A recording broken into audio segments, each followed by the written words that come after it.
มาแล้วพี่น้องเฮ้ยตัวเมียน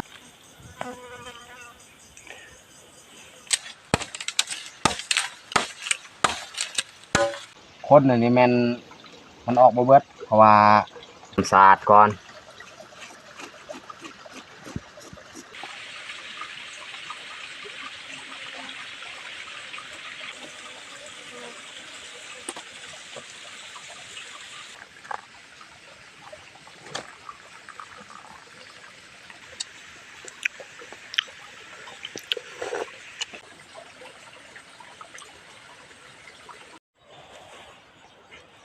กราบสบายดีเบิร์ดสุขูสุคน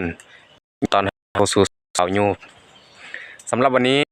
ปล่อยการแนกนี่ไปย่ามแห้วเนาะหรือว่ากับดักเนาะกับดักที่ใส่แต่ด้นแล้วเนาะแต่ว่า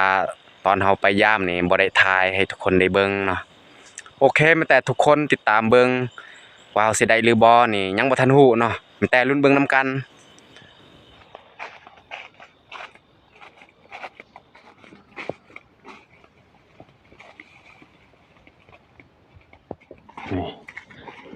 ให้น้องแยกในย่างไปก่อน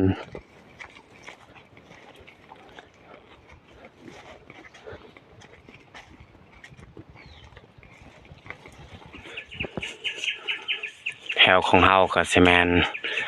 ย่างขึ้นถึงเลยเนาะนี่ตอนนี้ก็ใกล้ฮอดแล้ว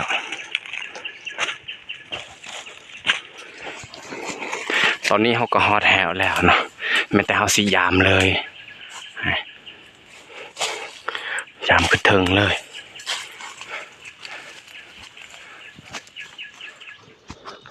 นี่ตัวนี้มันลั่นแต่ว่าเฮาห่างไว้บ่ได้แล้วแต่เฮาสิยามต่อเลยขึ้นถึงเฮายามแฮวของเฮาก็ถือว่าครึ่งแล้วเนาะแต่ว่าประมาณตอนนี้เฮาก็นั่งพักผ่อนเอาแห้งก่อนจึงคอยยามต่อให้มันสุดแล้วจึงคอยกลับไปเฮ็ดกินบางทีนี่คันประมาณนี้จำแจ้วหั่นแหละตอนนี้เฮาก็ยามต่อเลยขึ้นเทิง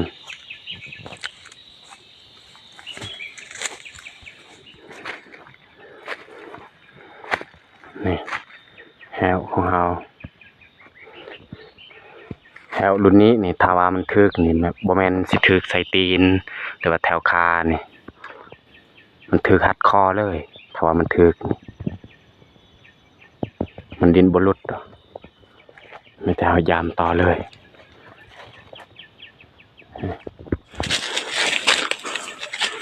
เฮาบ่ได้ทางเริ่มหกแล้วเพราะว่าช่วงนี้ก็ฝนตกแล้ว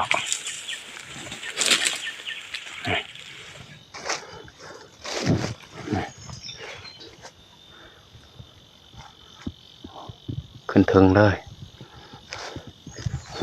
บ่ถึกเนาะอันนี้ก็ใกล้สุดแล้วยังอีกประมาณ10 ปลายหลังสุดแล้วสงสัยมายามหอบนี้นี่บ่มีของกินและมีของกินสิกินจังได๋จำแจวเอาอันนี้ก็ใกล้สุดแล้วแต่ว่าบ่ถึกเนาะจังได๋ก็ยามแต่เฮาสิยามให้มันสุดก่อนหุ้ยมาแล้วพี่น้องเฮ้ยตัวเมียนขอสิเข้าไปเบิ่งเลยโอ้มันตายแล้วนี่อย่างน้อย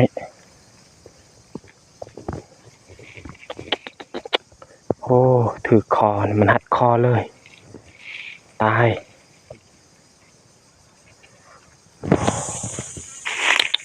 แกะออกเลยน้องแยกสิให้น้องแยกนี่แกะออกเลยโอ้ได้ของกินแล้วพี่น้องนี่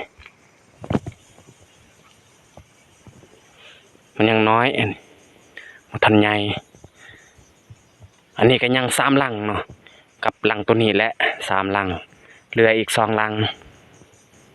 เอาปลาไว้อยู่หั่นแหละแต่เฮาสิไปยามให้มันสุดก่อน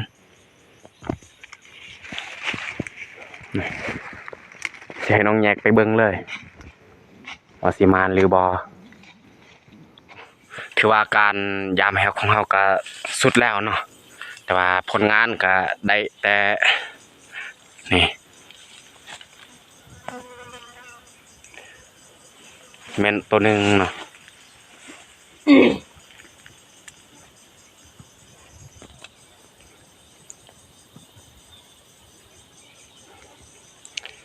มันยังน้อย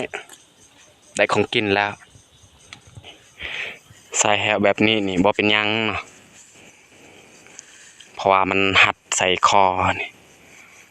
ประเภทสัตว์นี่มันดินบ่หลุดดอกถ้าว่าเฮ็ดแถวแนวนี้มีแต่เฮาสิห่างไว้ตอนนี้เฮาก็ย่างเมื่อเลย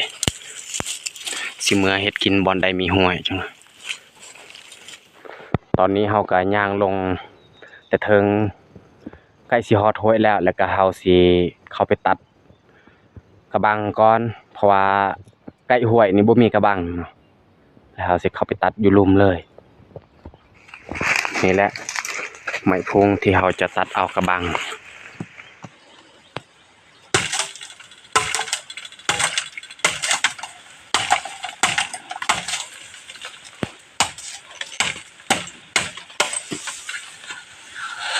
นี่แหละกระบัง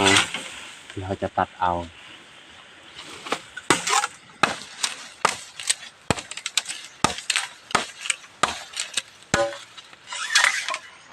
นี่แหละกระบังที่เราตัดเอาสิลามเขากินใช่ไหมเพราะว่าบ่มีหม้อเนาะจะเป็นต้องได้ตัดกระบังนี่ลามไว้เพื่อสบายเพราะว่าเฮาสิปิ้งเอาก็แบบมันบ่คักก็เลยเอากระบังมาลาม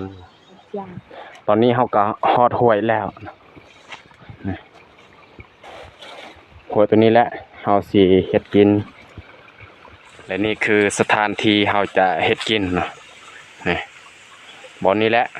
โอเคไม่แต่ทุกคนติดตามเบิ่งวิธีการเฮ็ดกินของเฮาเป็นแบบไหนแน่นี่แหละฟืนที่หาสิมาดังไฟเลย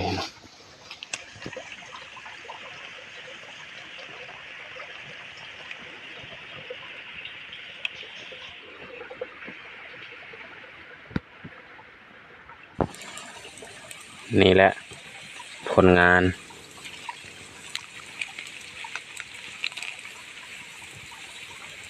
มันจะเฮาสิเผาเลยแล้วก็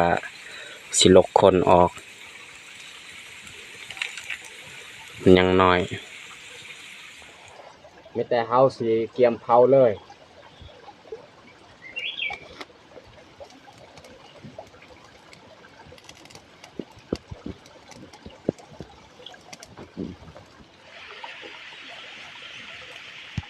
น้องแยกนี่เผาไก่สิแล้วแหละ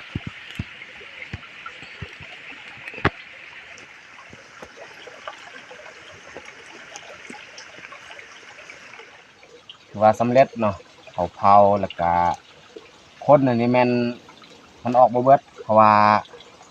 มันยังน้อยอันนี้คนอ่อนๆนี่มันสิบ่ไหม้เนาะเพราะว่าถ้าเขาให้มันไหม้นี่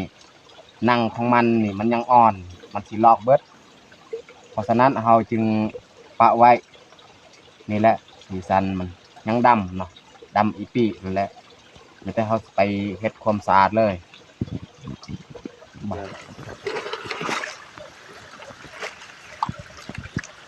นี่เขาสิมาเฮ็ดความสะอาดก่อน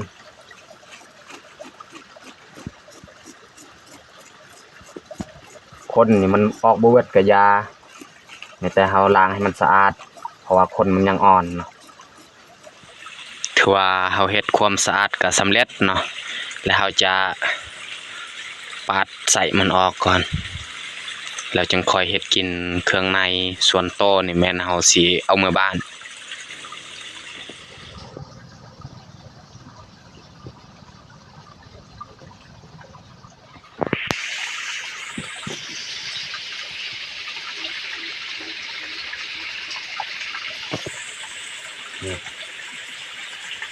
เครื่องในนี่แม่นเฮาจะกินเบิดเลยเพราะว่า บ่พอกินจังนั้น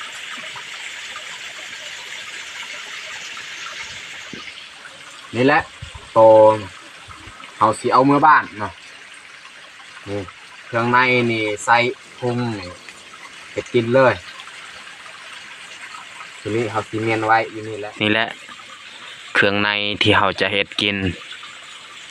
แล้วเขาสิตัดเป็นตอนเลยนี่จังนั้นเขาตัดเป็นตอนเอาเขาจะตัดเอาเนาะตัดเอาเป็นตอน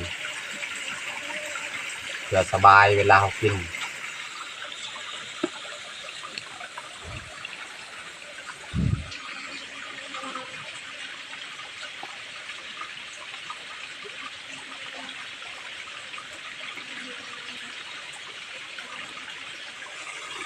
ว่าเขาตัดเป็นตอนกับสำเร็จเนาะแต่เขาจะใส่แก้วของเขาเครื่องปรุงก็มีใส่แก้ว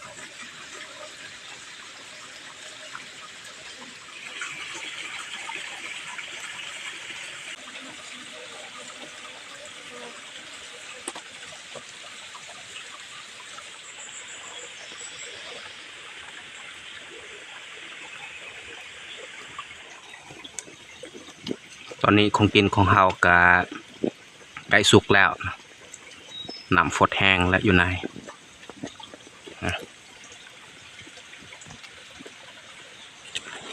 นี่เอาใบตองกล้วยนะมาปูไว้บอนที่เขาจะเทของกิน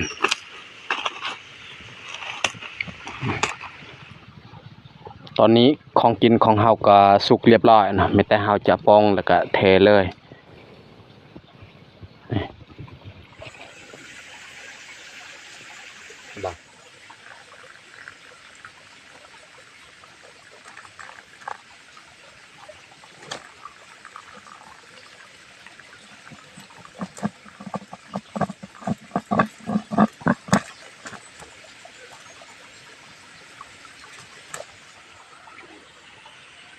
นี่ของกินเป็นตาแซ่บข้าวเหนียวตอนนี้เฮาจัดพาเข้ากะเรียบร้อยเนาะไม่แต่เฮาสีลงมือกินข้าวเลยมาทุกคนมากินข้าวนำกันนี่กินข้าวเที่ยงตอนนี้กับเวลา1 โมงยั่งเนาะ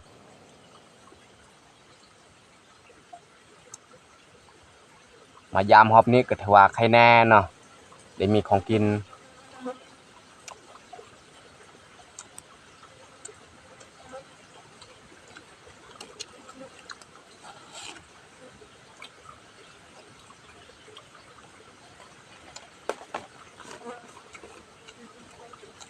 สดน้ำ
ตอนนี้เขากินข้าวเรียบร้อยนะ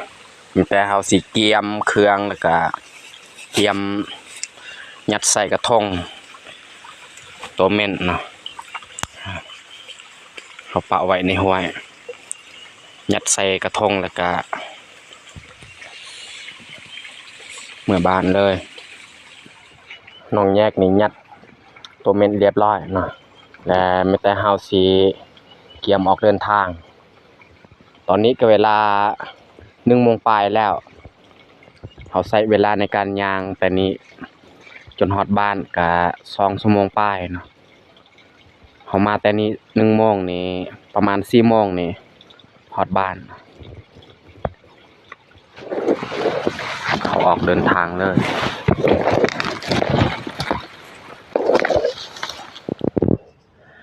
และสำหรับคลิปนี้ก็น่าจะจบลงอยู่นี่เลยถ้ามักคลิปนี้ก็อย่าลืมกดไลค์กดติดตามกดแชร์เพื่อเป็นกำลังใจให้เราได้เฮ็ดคลิปต่อๆไปขอขอบใจ